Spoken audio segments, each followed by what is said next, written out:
Hello বন্ধুরা, আসসালামু আলাইকুম। Welcome back to my YouTube channel Zakia's লাইফস্টাইলে সবাইকে স্বাগতম। আজ আমি আপনাদের দেখাবো কিভাবে সহজে একদম অল্প উপকরণে, এই যে ঘরে থাকা অল্প উপকরণ দিয়ে ভ্যানিলা কাস্টার্ড আইসক্রিম বানাতে পারেন।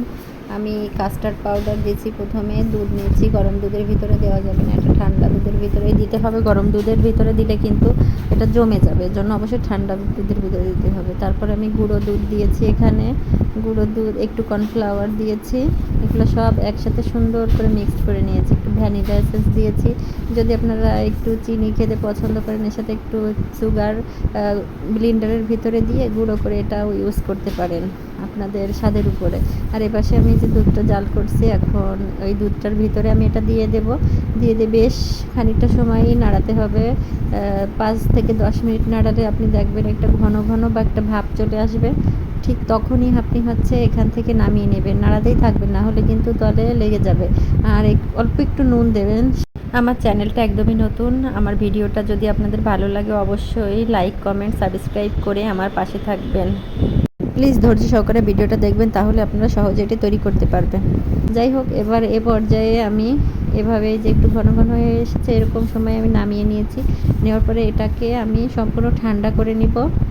বাইরে কিছু সময় রাখলে ঠান্ডা এমনি হয়ে যাবে। তারপরে এটাকে আমি ফ্রিজে ঢুকিয়ে দেব 4 থেকে 5 ঘন্টার জন্য।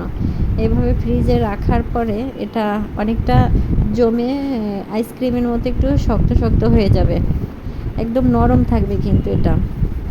তারপরে এই যে পর্যায়ে আমি এটা নামিয়ে নিয়েছি, নিয়ে একটা চামচের সাহায্যে এটাকে আমি ঘুটে ঘুটে নেওয়ার পরে এটা হ্যান্ড ব্লেন্ডার দিয়ে আমি সুন্দরভাবে এটাকে ব্লেন্ড করে নেওয়ার পরে দেখবেন সুন্দর একটা থকথকে একটা ভাব চলে আসবে। ঠিক এ পর্যায়ে আমি এটা ব্লেন্ড করা ছাড়ান দিয়ে এবার আমি এখানে হুইপ ক্রিম নিয়েছি, ট্রপিক্যালের হুইপ ক্রিম। এই হুইপ ক্রিমটা অনেক ভালো, আমি এটা ইউজ করি কেক বানানোর জন্য, এটা ইউজ করি। আপনারা ইউজ করতে পারেন, দামও কম আছে, যে কোনো সুপার শপে পেয়ে যাবেন।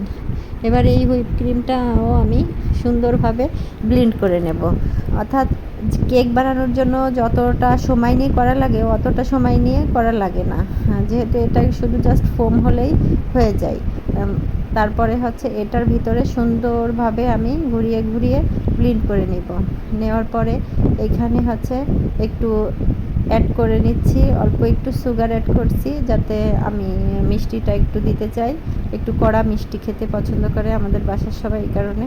আর সেই যেটা আমি ব্লেন্ড করে রাখছিলাম প্রথমে, সেটার ভিতরে এটা দিয়ে সুন্দরভাবে আমি আবার মিশিয়ে নেব। এটাকে ঘুরিয়ে ঘুরিয়ে মিশিয়ে নিতে হবে। মিশিয়ে নেওয়ার পরে এখন আমি একটা বাটিতে এটা ঢেলে নেওয়ার পরে আমি ফ্রিজে রেখে দেবো। ফ্রিজে সারা রাতের জন্য রেখে দেবেন, অর্থাৎ দিনের বেলায় যদি তৈরি করেন, তাহলে সন্ধ্যার দিকে যদি তৈরি করেন তাহলে রেখে দেবেন, অর্থাৎ একটা রাতের জন্য আপনি রেখে দেবেন। তারপরে দেখবেন সুন্দর করে জমে একদম আইসক্রিমের মতোই হয়ে যাবে, শক্তও হবে না, কিছু হবে না, একদম আইসক্রিম খেতে যেরকম লাগে ওরকম নরম হবে। যাই হোক, অল্প উপকরণ দিয়ে, একদম ঘরে থাকা অল্প উপকরণ দিয়ে আপনারা কিন্তু এভাবে বানিয়ে খেতে পারেন। আমার চ্যানেলটা যদি ভালো লাগে অবশ্যই একটা লাইক, কমেন্ট দিয়ে